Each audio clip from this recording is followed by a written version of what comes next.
This is All Things Considered from NPR News. I'm Michelle Norris. And I'm Melissa Block. Soon after the attacks of September 11th, novelist Don DeLillo wrote an essay for Harper's Magazine titled In the Ruins of the Future. The writer wants to understand what this day has done to us, he wrote. The event itself has no purchase on the mercies of analogy or simile. Don DeLillo's reckoning with 9/11 comes now in his novel Falling Man.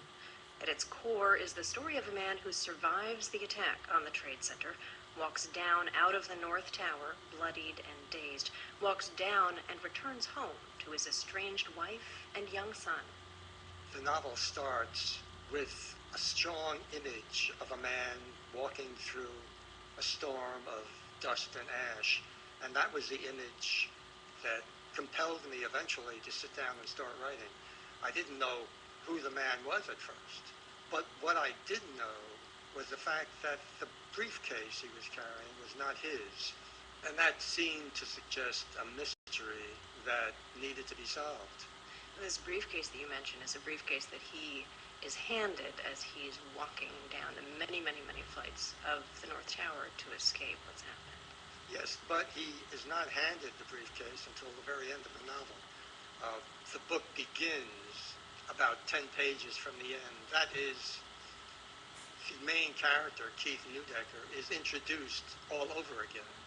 His full name is used only twice, once near the beginning somewhere, and then again near the end, as if the novel is starting all over again. And that's what's so interesting, because as a reader, you don't know precisely what has happened to him. You know, of course, that he survived the attack, but it's not until those last pages that you find out the details of where he was and what he felt in his office when the tower was struck. What was it like to imagine that in such detail? Because you describe him feeling the Trade Center actually lurching, leaning to one side, and then shifting back.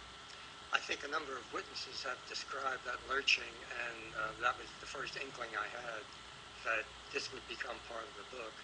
And beyond that, it's sheer imagination. You've certainly taken on historical events in your fiction before, like the JFK assassination. Would this be a case where you would think about talking to people who had been there, or reading detailed accounts to sort of make sure that you got it right? I did read some accounts, and I did look at video footage of the event itself. In general, I relied on a combination of intuition and imagination. It's interesting that in Libra, the entire thrust of the novel is toward an event, that is the assassination of President Kennedy. And in Falling Man, the novel moves away from an event. But in another sense, there is a counter thrust in Falling Man. That is, there are 3 brief episodes that do move toward September 11th, and they involve a terrorist, one of the men who is on Flight 11, headed toward Tower 1. Do you remember when it came to you that you wanted to write part of this novel from the perspective of one of the terrorists? It happened relatively early. I had mixed feelings about it. I didn't particularly want to write about a terrorist, particularly since it involves the death and the injuries to real people in a city that I love. But I also felt a sense of what we might call novelistic responsibility. I didn't think I could tell the entire story without the presence of at least one of the men, or a fictional version of one of the men who was involved in those attacks. I want to talk to you about the role of memory in this book. It's a theme that comes up in a lot of different ways, and one of them is that the main character, Keith Neudecker, starts a brief affair with another survivor of the attacks, and it's when she talks to him at great length about what she remembers about coming down the staircase, that he sort of finds himself in those memories. You say that he needed to hear what he'd lost in the tracings of memory.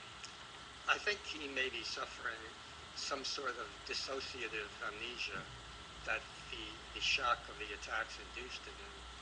And when he listens to Florence describe her experiences in the same tower in which he was working. He tries desperately to see himself on those stairways, but he does only fleetingly. They do perhaps remember one or two of the same things. Beyond that, he's at a loss. Is that something that you've been thinking about in terms of 9/11? I remember in the essay that you wrote in Harper's soon after the attacks, you talked about the writer's role as giving memory to that howling empty space created by the attack. It's curious to think about what a fiction writer can do as opposed to a journalist or a historian. They say that journalism is the first draft of history, and maybe in a curious way, fiction is the final draft, not because it's more truthful or more permanent than the work of historians, but because it can enter unknown territory. That is, a writer can work his way into the impact of history on interior lives. He can examine what a character sees, feels, thinks, hears, even what a character dreams. These are elements ordinarily beyond the grasp of historians or social theorists or journalists. I wonder if, as a writer who's a native New Yorker, born in New York and raised in New York, if you felt a special, I don't know if responsibility or authority is the right word, that this was a story that you should tell. It was a grim responsibility.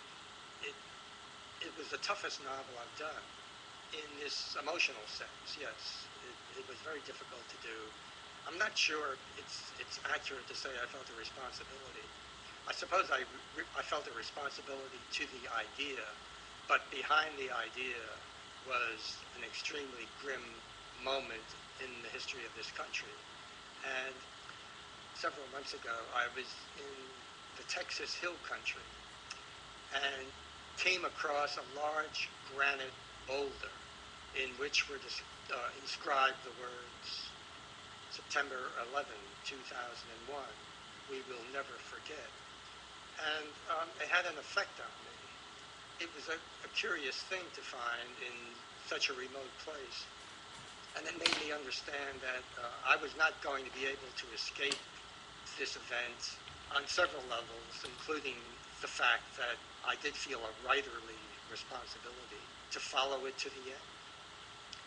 Don DeLillo, it's good to talk with you. Thanks very much. You're welcome. Don DeLillo is the author of the novel Falling Man.